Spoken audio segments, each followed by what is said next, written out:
তার মধ্যে এবার সিপিআইএম এর লিবারেশন এবং আইএসএফ যারা বামফ্রন্টে শরিক নয় কিন্তু বামফ্রন্টের সহযোগী হিসেবে লড়বে বলে সিদ্ধান্ত নিয়েছে বিজেপি এবং তৃণমূলকে পরাস্ত করতে।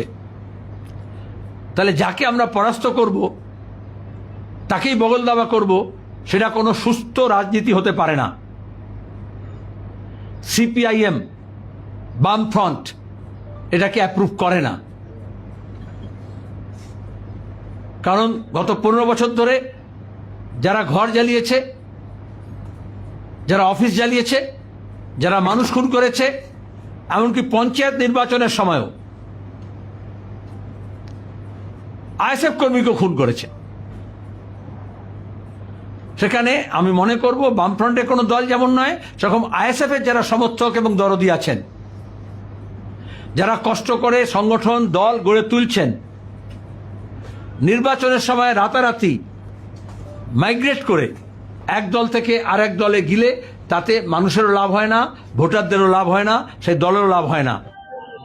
দেখুন কোথায় কি প্রার্থী দিয়েছে আমরা সে বিষয়টা আমাদের আলোচনা আছে। আর আরাবুল ইসলাম সাহেবের প্রার্থী পদ কি বলেছে এখন আমরা জানি না সঠিক। এতটুকু বলবো আইএসএফ কাকে প্রার্থী করবে না করবে আইএসএফ এর রাজনৈতিক এটা ইন্টারনাল পলিসির মধ্যে পড়ছে। আমাদের পলিসি অন্য কেউ ঠিক করে দিতে পারে না। এছাড়াও আরেকটা কথা বলেছে যে বলি আমি আবারও বলছি আইএসএফ এর পলিসি নিয়ে অন্য কোনো রাজনৈতিক দল ঠিক করতে পারে না। আইএসএফ এর নির্দিষ্ট দলের একটা পলিসি আছে, আমরা কোনো দলের লেজুর ভিত্তি হয়ে চলতে পারি না। Thank you.